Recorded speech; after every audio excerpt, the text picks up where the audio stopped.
Hey everyone, it's Missy. It's April. And this is SheelaNaGig.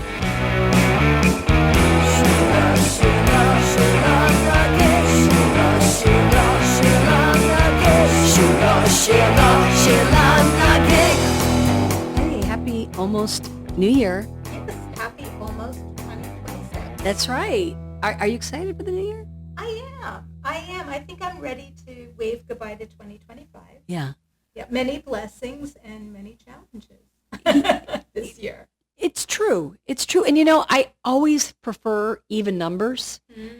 And so I always feel a little bit more settled when it's an even number. And I like that. yeah.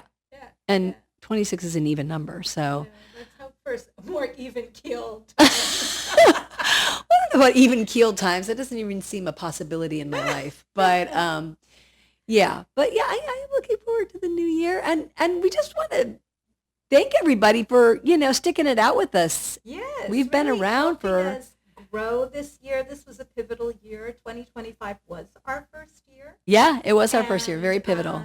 It was a big. Thanks for sticking around with us and listening and returning and sharing our podcast with people you know. We really, really appreciate it. And thanks for following us. We are just absolutely grateful. Totally grateful, and we're really excited for what's going to happen with the SheelaNaGig podcast coming up in 2026. We have some exciting things. I don't think we're not going to tell you about them quite yet, but we do have some really exciting things coming up that we're going to be sharing with you. But I don't know if you listened in last week. We were talking about Donaldina Cameron, and so I hope. Oh my gosh, Yes. amazing Sheela. And of course, each week we explore and acknowledge our own SheelaNaGig, a woman whose strength and perseverance has led her to greatness, who inspires us, empowers us. It could be somebody you heard of, or Somebody you haven't, but should. yeah, or maybe you know about them, but you don't know the full story or the real story, or Right. we just want to, go down those rabbit holes with you and explore and share, Yep. and give these ladies some light. So. Again, going back to Donaldina Cameron, and if you haven't listened yet, I do encourage you to go back and listen to that episode first. Yes. Really a lot of important foundational information. Yeah. I will mention that Donaldina Cameron was a Presbyterian missionary who was a pioneer in the fight against slavery in San Francisco's Chinatown, and who helped more than 3,000 Chinese immigrant girls and women escape from forced prostitution and indentured servitude, working tirelessly from 1895 to 1934. And if you're wondering, when Missy says rescue, we mean she really physically went in and... Freaking action hero. Yeah. Donaldina was an action figure. Badass. No, she should have an action figure. Like She should. action hero. She should have her own action figure. Maybe we can put that in our merchandise store in the new year. A Donaldina Cameron action figure. In our aspiring merchandise. We're working on it. Yes. We're working on it, right? So we are jumping in here to part 2 today, and I think I did promise some more excitement in this episode. We kind of, we had a little excitement in the last episode, and we just kind of got on track with who she was and what she did. But now I'm going to share with you more specifically some of her craziness that she just had to deal with, some of these rescues that she had to deal with, which were kind of harrowing. Bring it. Okay, so in 1908, a booklet titled Dragon Stories was released by Oakland's Pacific Presbyterian Publishing Company. It was in an effort to draw attention to this good work that was being done by these Chinatown missionaries. In it, a character believed to be at least partially based on Tien Wu, again, that was her partner, and if you remember her from the last episode, but kind of her right-hand woman. Mm-hmm. This character was based on her and was written about this brave, determined hero who, was excited and eager for the fray. And in this story, she was presented as forcing her way into brothels and warmly reassuring young girls and fearlessly getting them out of harm's way. So both Tien Wu, we often just call her Tien Wu, along with Donaldina Cameron, worked together to free these women. And they were just kind of tied at the hip, as you say. And Missy, they didn't start out that way. They had a lot of friction. That's true. Yeah. Do you remember? Yeah, because she was kind of a teenager and getting through her stuff, and yeah, just like your daughter, just like my daughter, and just like your daughter once. Yes, who came through. Yeah. But eventually they became like mother and daughter and became very close and worked together their whole lives, really. And as mother and daughter, they kicked some ass. Kick some ass, right. I'm picturing like what their costumes look like, you know, Right. do they wear like... But Wu's bravery cannot be overstated. Though everyone working at the mission house received threats of violence for the work they were doing, Wu was probably the most targeted, and that's because she herself was Chinese. Again, Cameron was Scottish. A lot of the Presbyterian missionaries there were white women, and she was actually a Chinese woman. So she was a little bit targeted, and therefore she was viewed as a traitor, especially amongst those brothel owners and the Tong. And she was sent so many threats for doing rescue and interpretation work that after each major rescue, Cameron would routinely stop her 4'11" cohort from going out alone for weeks at a time. Oh, wow. She's a little bit taller than you, April. Just slightly. Just slightly. Half an inch, let's be clear. Really? Yeah. Wait, how tall are you? I'm 4'10" and a half. 4'10" and a half.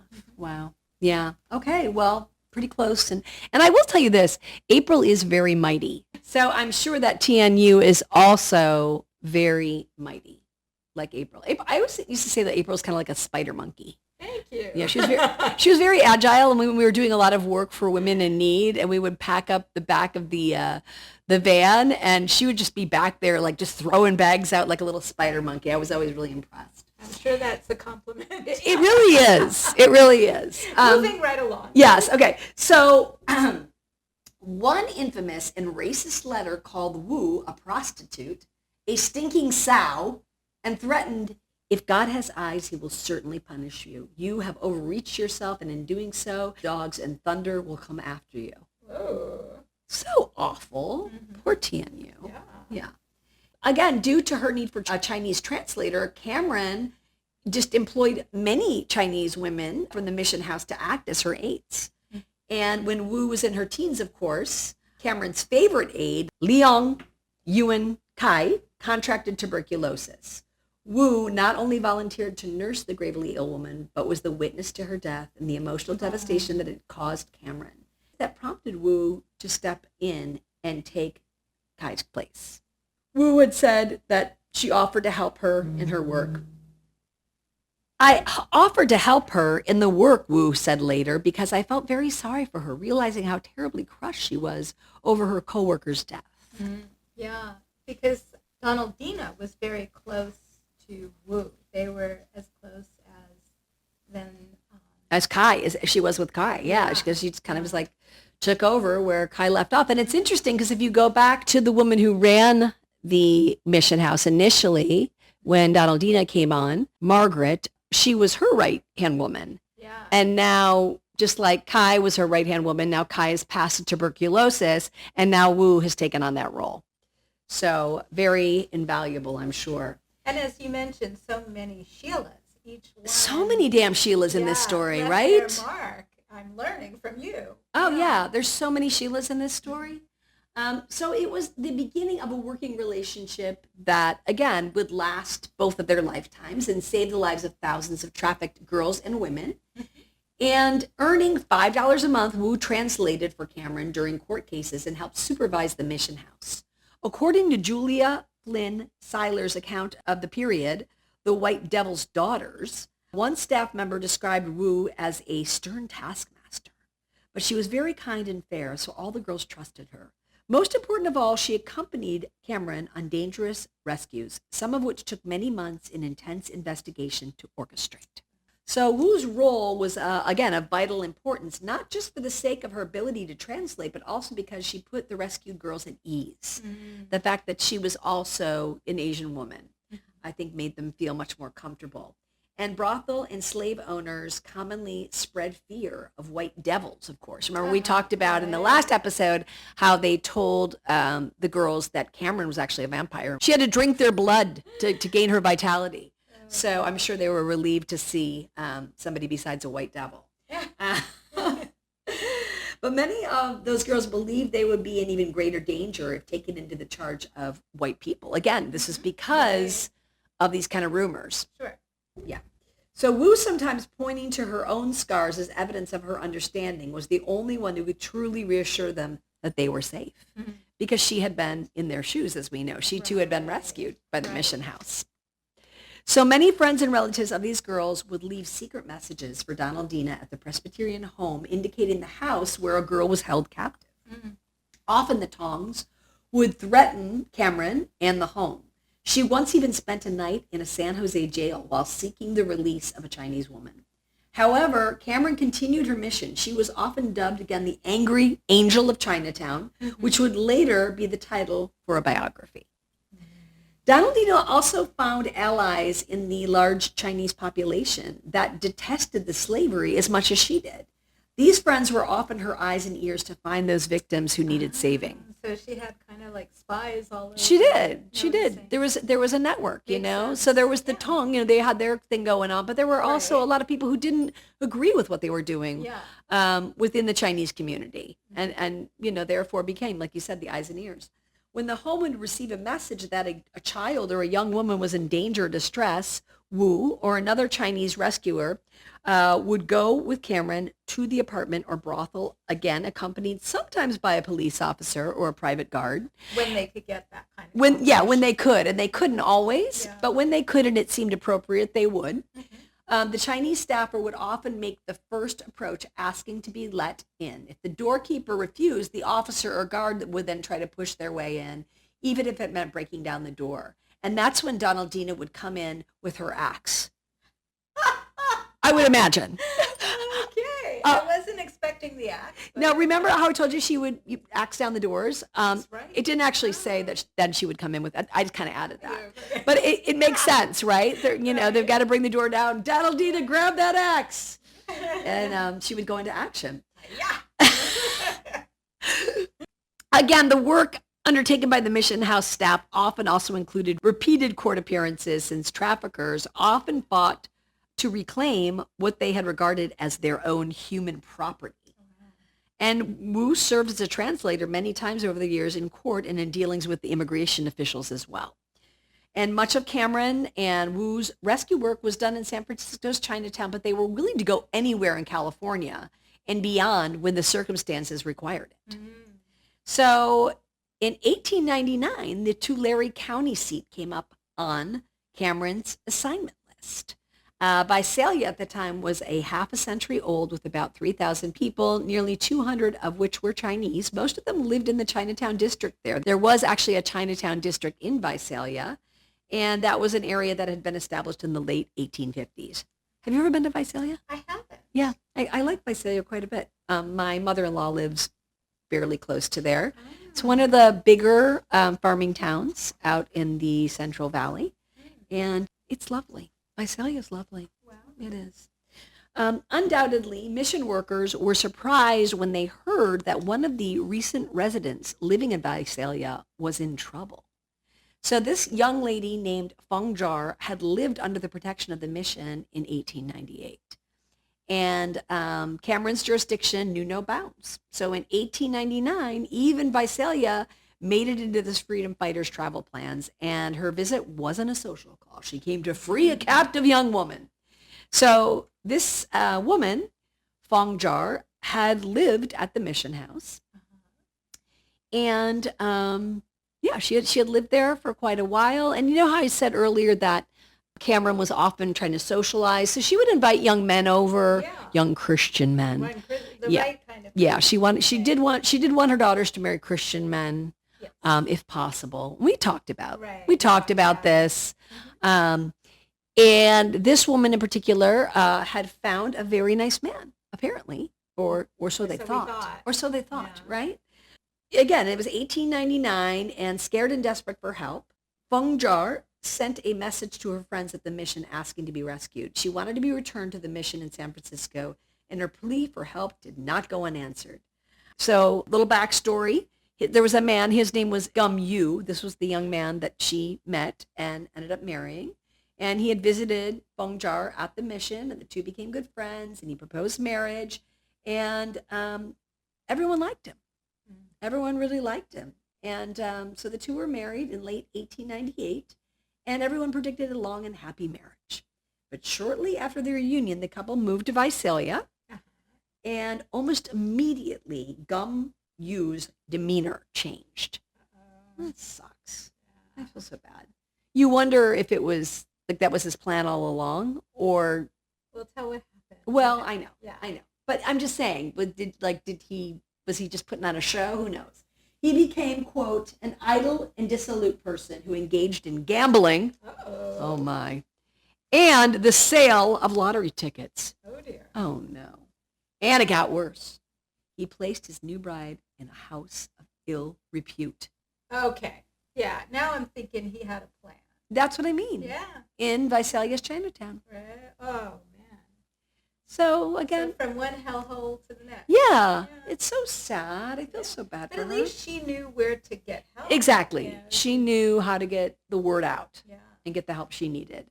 And again, apparently his show of affection toward Jar was an act. His plan was to control her, to force her into the lucrative sex trade. And poor Feng Jar, believed that he was her knight in shining armor, and not so much. What an asshole. Yep. Oh, Gum, you're an asshole. That sucks. So, fearing her arrival would alert Jar's husband, Cameron arrived by train on the evening of March 8th, 1899, without announcing her presence to the authorities. Using her secret contact, she located Jar in her den, and she freed the young girl, and the two secretly hid at the Visalia House, which was a local hotel almost as old as the town. It was there that they planned their next move. So soon Jar's husband discovered that she was missing from her quarters, and he alerted the Chinatown leaders to what he considered to be a case of kidnapping. Jar was his property, and he wanted her back. To prevent the girl's kidnapper from leaving town with her, members of the local Chinese community watched the roads leading out of town and started establishing blockades. Others guarded the livery stables to be sure no buggies or wagons were used in her abduction. And when it was learned that Jar was at the Visalia house with the kidnapper, a dozen Chinese men stationed themselves in front of the hotel. They would not let her and that kidnapper leave. When Cameron saw the community's reaction, she decided to now go get local law enforcement involved. She met with a Tulare County constable, D.R. Douglas, and explained the purpose of her visit. Seeing the Chinatown response, the authorities became concerned for the safety of the young girl and her rescuer and thought it would be best that the two stay in the Tulare County jail under protective custody. So together, they stayed in the jail until the evening of Thursday, March 9th, and under the cover of darkness, the two quietly, with an escort, boarded the San Francisco bound train. Yay! Yay! All right. Tulare County Deputy Sheriff Hall accompanied them as far as Goshen, and Cameron and Jar arrived safely at the mission. The sex trafficking incident created quite a stir, though, in Visalia. But it appeared that no one, including her husband, Gum Yu, was charged with any crime. So annoying. It's so frustrating. It's horrifying. The Daily Morning Delta, although pleased with her rescue, reported Miss Cameron made a mistake in not conferring with the officers upon her arrival here. She would have been given assistance by the sheriff's office, and all the excitement incident to the recovery of the women would have been avoided. But you know what? I think she handled the situation perfectly. I think it could have gone a lot worse had she gotten the authorities involved. Right. Had she... Potentially. Yeah. So had she contacted them ahead of time, they might have sided with Feng Jar's husband. Right. You don't know. Yeah. Back then they were still, women were still considered property. Children were property. You don't know how they would have acted. Right. So I think she did absolutely the correct thing. The most daring thing, but the correct thing. Yes. Yeah. So in another incident, on March 29th, 1900, two Chinese men and a police officer arrived at the home demanding for Fahn Quai, claiming she was a thief. Since Cameron was accustomed to this tactic, she went with Kai on the train to Palo Alto so she wouldn't be alone. They were locked overnight, again, in a prison cell. And at 2 a.m., when a suspicious deputy tried opening the door, Cameron barricaded themselves until officers were breaking the doors. Kai ended up being kidnapped in a buggy with Cameron desperately trying to follow, but to no avail. Panicked, she went to the townspeople, telling them what had happened and asking for help. The news spread through Palo Alto, with more and more people getting upset about the situation. A manifestation by Stanford University students And Palo Alto residence was organized in San Jose, where the lawyer representing the men was practicing. And a community meeting supporting Cameron and Kai was also assembled. Lo and behold, justice was served. The men were punished, and the mission home got even more support, and Cameron then got guardianship of Kai. So she never backed down. Like, these situations would arise, she would just handle them head on. Yeah, it seems like she just knew what to do and did it. She did. Yep. Because Donaldina was notable for her exceptional bravery and determination in rescuing the Chinese girls, throughout her life she had faced persistent threats. Again, we talked about that, Right. from those brothel owners on her life. And at one point, dynamite sticks were once found on the mission home's property. Wow. Yeah. But she was still determined to continue her work. And she and her staff would easily get locations of hostage Chinese girls through secret messages, and they would continue to go and rescue them. And sometimes they would use disguises, and they would find hidden trap doors where they could sneak in, and back staircases. So again, I love how it sounds like it's an action movie, and Right. Donaldina and Tien Wu at the helm of it are just, making it happen. Yeah, I love yeah. that. I love that. That's amazing. And in 1900, due to the fear of the bubonic plague, the police quarantined Chinatown streets with blockades.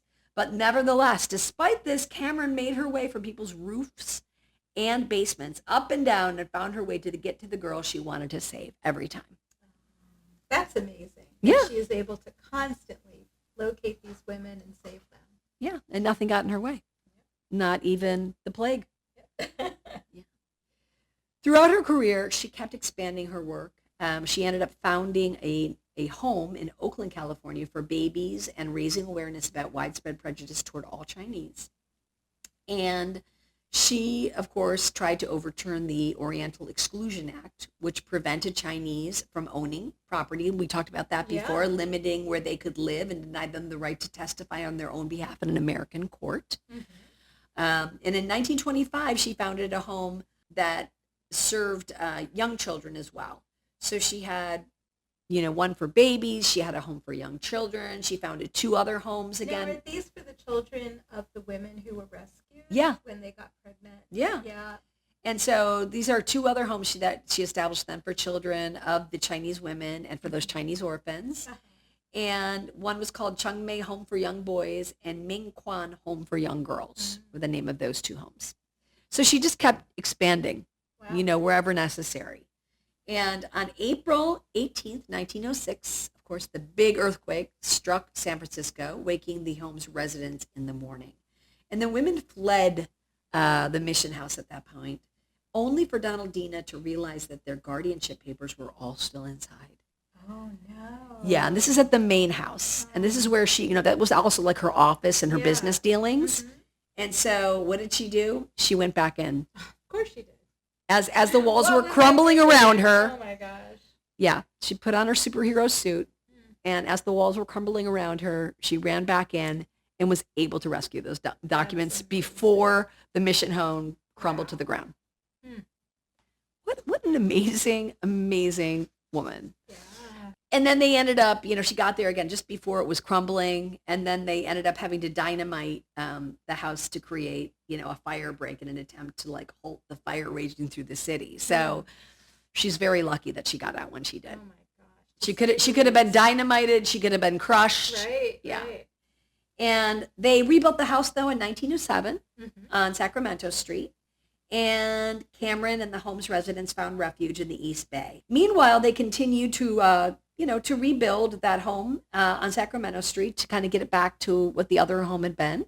Mhm. And in 1911, this is interesting because they did a lot of research and there was only one mention of this, only one. Yeah. So you never know. Is this just, what is this? But it said that she married a man named Nathaniel Tucker, a widower who supported her missionary work, but he died in July of the same year. Huh. So, That's interesting. but a lot of things just say she never married, she never had any children. And then all of a Well, sudden, it was so. Daniel Tucker pops up. So I don't know. Does anybody know anything about Daniel Tucker? Anybody got any info to shred? What were we going to say? Well, I was just going to say that maybe because it was so brief that. That's possible. That there were no real My records. great aunt had something like that. Yeah, And she was briefly married. yeah, she was married I think it was less than 6 months, and he died of pneumonia. Oh my gosh. And she was heartbroken, and she never. That's terrible. I know, his name was Duke. Duke. I love that his name was Duke. It's so sad. She would tear up. She would talk about him and just tear up. It was very sad. In 1934, Cameron retired following the National Board of the Mission House mandatory retirement age of 65. But she stayed in San Francisco to assist her successor, Lorna Logan, and to continue volunteering. And finally, in 1939, she went to Oakland to look after her 3 older unmarried sisters and to move back with them to Palo Alto in 1942. And 3 years later, in 1945, Donaldina adopted a Korean orphan. Oh my goodness. I know. Wow, at 65? I know. Why not? Yeah. She was getting kind of lonely. She wanted some kids around, right? Well, I got to tell you, I'm 65, and I wouldn't, if I needed some extra things to do, it would not be adopt a child. It's a lot. It is a lot. I was 45 when we adopted my daughter, and I'm blessed with a lot of energy, I have to say. But I was a little OLD, for sure. Yes. Mm-hmm. It's a little frustrating because, of course, I was like, oh, she adopted a child from Korea. There's not any information about this child's name, what became of this child. It implied that he was male, which I thought was interesting. But again, there's no real information. So I suppose I'll have to take a deeper dive on that. Or again, if anybody knows something, we would love if you would share with us. In 1968, at 98 years old, very rich, full life, Cameron died from a pulmonary embolism. And at that point, she had saved those 3,000 Chinese women and children throughout her lifetime. She had so much to be proud of. In 1942, the Occidental House, Mission House, was actually renamed the Donaldina Cameron House, like in her lifetime. So that was kind of nice for her. Nice. Yeah, and in 1969, a year after she passed away, the California State Legislature presented a memorial tribute for Cameron's efforts, presented by Assemblywoman March Fong, who described Cameron as a distinguished Californian who will be remembered for the integral part which she played in the history of San Francisco and the Chinese community. Ron Cameron, Cameron's great-nephew, remembers going by her home to wish her a happy birthday when she was an elderly lady, and would have to get in a line that was about 2 blocks long of Chinese people who had driven to wish her a happy birthday. Oh, that was sweet. Isn't that the sweetest? Oh I love that. I love that. Well deserved, Donaldina. Yes. And many of them had their kids with them, and they all gave her cards. And after she died, they cleaned out her house, and there were stacks and stacks of cards, just like that, all thanking her. And she kept all of them.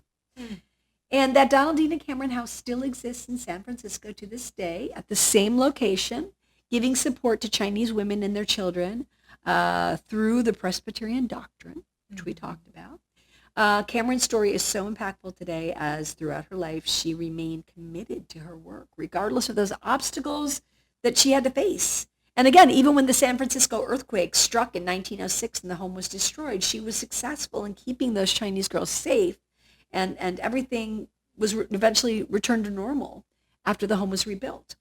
And even in a male-dominated town filled with illegal activity that abused women, she remained strong and authoritative, going against powerful men to protect the Chinese girls in court and in the streets. That's amazing. It's an amazing story. And the thing that amazes me the most is that she was never captured or killed. I know. Or, beaten. How? That's just magnificent. Yeah, how? Maybe that takes a little bit more of a deep dive too. Yeah. But from 1895 until her retirement, 47 years later, this missionary waged war against the slave traders who imported Chinese girls to the United States for their servitude and prostitution. And historian Dorothy Gray calls her perhaps the most active and daring freedom fighter in the history of the West. Wow. I would agree with that. What a tribute, yeah. And Cameron House still empowers the San Francisco Chinese community. Again, we talked about that. They also have these family-oriented programs, and their vision is a safe and healthy community where people learn, heal, thrive. And if you call the Cameron House today, the phone is still answered in Chinese. Wow. But here's my favorite part. You ready? Yes, I'm ready. When Tien Wu retired in 1951, she moved into a cottage right next door to Cameron in Palo Alto, continuing to live next door as Cameron was, an elderly woman. Oh. And Wu died 7 years after Her Cameron did. mentor and mom. And And in 1975, she was buried next to Cameron. Oh, how beautiful. It's going to be like you and me, April. Yes, we'll be buried next to each other. And our husbands are going to go, I knew it, right? Where's my plot? Yeah, No. right. Oh my God, did you love that end? It's like such a perfect ending. The fact that those two women reconnected and spent their older years together. And they were such heroines. I know. It makes me sad sometimes that those stories, these women aren't better known. Yeah. Why aren't they household names? Right. Why doesn't everybody know about them? Right. Everybody knows about Christopher Columbus, right? Right. Yeah. These women were so courageous. No, really courageous. And like I said earlier, I don't quite know. I was saying earlier, I don't claim to be a historian. I'm a podcast host and researcher, but it was interesting when I met this woman at a party who was named Donaldina, and she said, well, of course I'm named after Donaldina Cameron. Mm-hmm. Yeah, of course you are. Of course you are. I have no idea who that is. But I'm so glad, and I do thank that Donaldina. I'm actually going to reach out to her and tell her about this episode, inspired by her. Mm-hmm. She lives in Arizona, I do believe, but I'm going to reach out to her. So I thank her. So the moral of this podcast is go to parties. Go to parties, meet interesting people, and learn more. I swear to God, I have a giant list, and I am constantly getting more. Every time I mention the podcast, people say, have you heard about this person? Yeah. Have you heard about this person? So I'm very encouraged by, we're very encouraged by, all of these stories, and the fact that you keep sharing ideas with us and just keep them coming. Yeah, please keep them coming. And we're just really grateful for you tuning in and listening. And of course, we always end with, we're giving these ladies some light, and we're fighting the fight. Giving the light and fighting the fight. That's what we're doing. Yeah. Until next time. Hey, and Happy New Year again. Happy New Year. All right. Talk to you soon. Bye. Sheela, SheelaNaGig.